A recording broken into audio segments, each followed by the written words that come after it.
What's up, gangsters? Ari Aster, the horror voice of a generation. He did Hereditary, he did Midsommar, he did a bunch of shorts that varied quite heavily in quality, including BEAU. It's a little foreshadowing there. Then he went on to make Disappointment Boulevard, now retitled as BEAU is Afraid.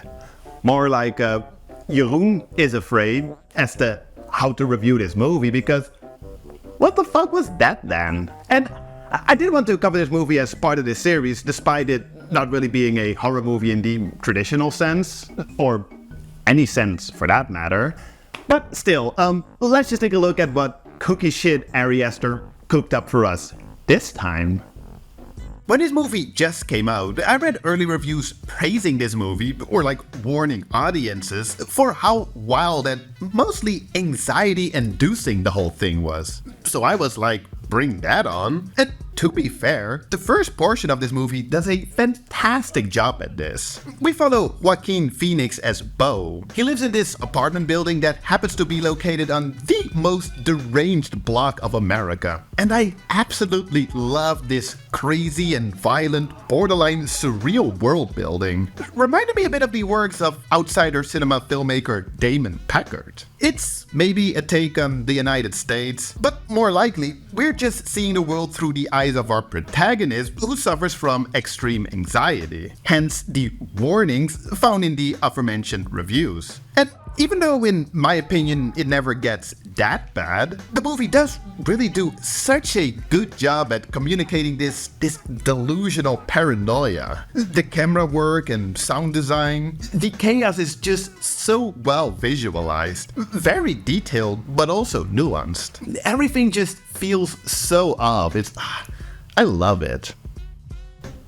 But let's back up a little bit and just take a look at the actual premise of the movie, which could be described as, well, is described as, following the sudden death of his mother, a mild-mannered but anxiety-ridden man confronts his darkest fears as he embarks on an epic Kafkaesque odyssey back home. And honestly, that is actually a quite accurate description of what we get here.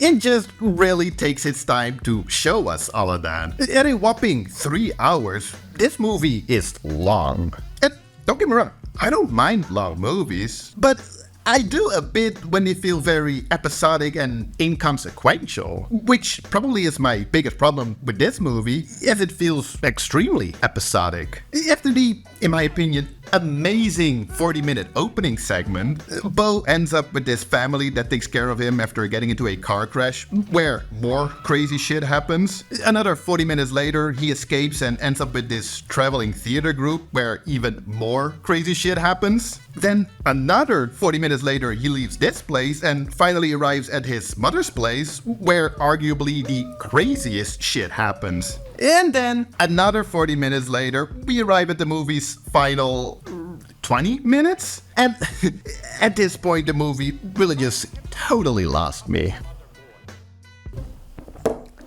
Yeah, this is not an easy movie. And honestly, respect to Ari Aster for seemingly just doing whatever the fuck he wants. It takes quite some balls to come out with something as insane as this after two quite successful, rather mainstream horror movies. Arguably bigger balls than the one Joaquin Phoenix is carrying in this movie. It's just, the further we get into this movie, the more tiresome it all just became for me.